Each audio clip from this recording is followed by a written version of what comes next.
আসসালামু আলাইকুম। কেমন আছেন আপনারা?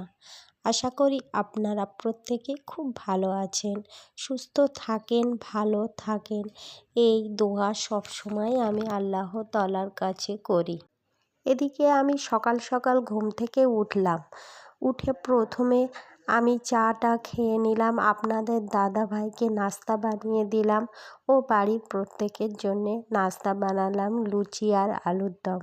ওটা আমরা সবাই একসঙ্গে বসে খেয়ে নিলাম। আজকে আপনাদের দাদাভাইও আমাদের সঙ্গে খেলো। তো একসাথে সবাই আমরা খেয়ে নিয়ে আপনাদের দাদাভাই দোকানে চলে গেল। তো ভাবলাম আজকের তো আর তেমন কিছু রান্না করব না, বেগুন ভাজি করব আর আলু ভাজি আর ডাল, পাতলা ডাল টমেটো দিয়ে রান্না করলে এই শীতের সময় গরম গরম খেতে খুব মজা লাগে। আর সেই সঙ্গে তো বেগুন ভাজা, সেই শীতের সময় বেগুন ভাজাটা প্রচণ্ড ভালো লাগে আমার ছেলের। আর বেশি অংশ তো ভাজাভুজি আমি প্রচণ্ড পছন্দ করি, আর শুকনো ঝাল দিয়ে তো আরও বেশি ভালো লাগে আলু ভাজা করলে। ওর সঙ্গে যদি একটু কালো জিরে আর পেঁয়াজ কুচি দেওয়া হয় তো ওই আলু ভাজাটা খেতে প্রচণ্ড ভালো লাগে। তা আমি একটু আলু ভাজা শুকনো ঝাল কেটে নিলাম, নিয়ে আলু ভাজাটা সুন্দরভাবে বানিয়ে ফেললাম। তো এদিকে বানাতে বানাতে আরেকদিকে দিয়ে দিলাম বেগুন ভাজা। এই শীতকালে বেগুন ভাজা, বেগুন পোড়া এগুলো খেতে খুব মজা লাগে, তো গরম ভাতের সঙ্গে হলে তো জমে যায়।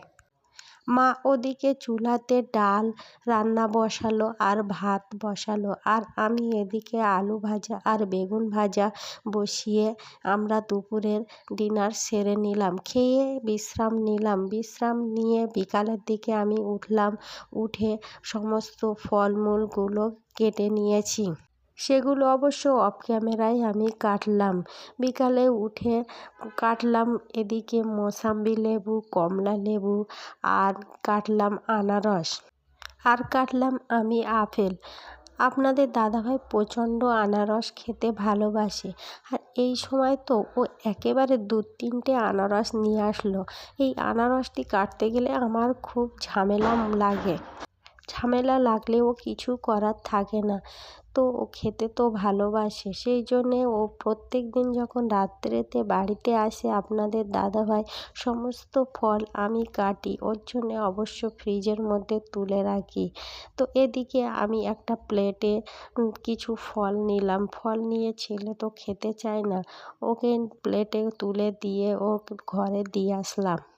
শুধুমাত্র যে দিয়ে চলে আসলে খাবে তা তো নয়, ওকে একদম বসিয়ে থেকে খাওয়াতে হয়, একদম বাচ্চা ছেলের মতো।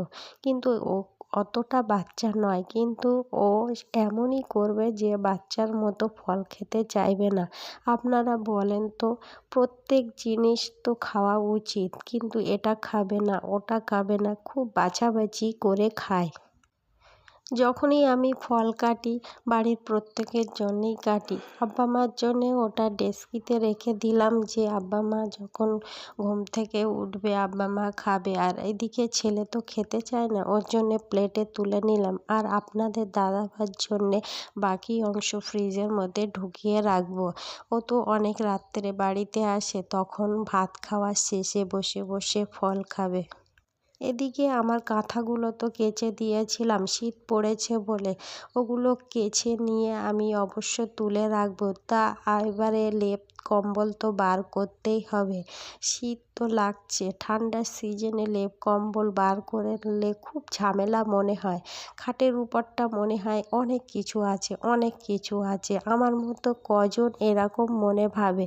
আমার তো মনে হয় গরমকালে খাটটা খুব সুন্দরভাবে গোছানো যায়, কিন্তু শীতকালে তো একদমই বাজে লাগে, এখানে লেপ, ওখানে কাঁথা, ওখানে শীতের চাদর, ওখানে সোয়েটার, সব যেন মনে হয় ঘরটা পুরো যেন জঞ্জাল জঞ্জাল লাগে। কিন্তু কিছুই করার নেই, প্রত্যেক সিজনকে আমাদের উপভোগ করা উচিত। প্রত্যেকের ক্ষেত্রে একভাবে যে কোনো থাকলে, আবহাওয়া থাকলে তো ভালো লাগে না, এক এক সময় এক এক রকম। কিন্তু এই শীতের সময় সবজিটা খুব খেতে ভালো লাগে, নানান ধরনের সবজি এই শীতের সময় পাওয়া যায়।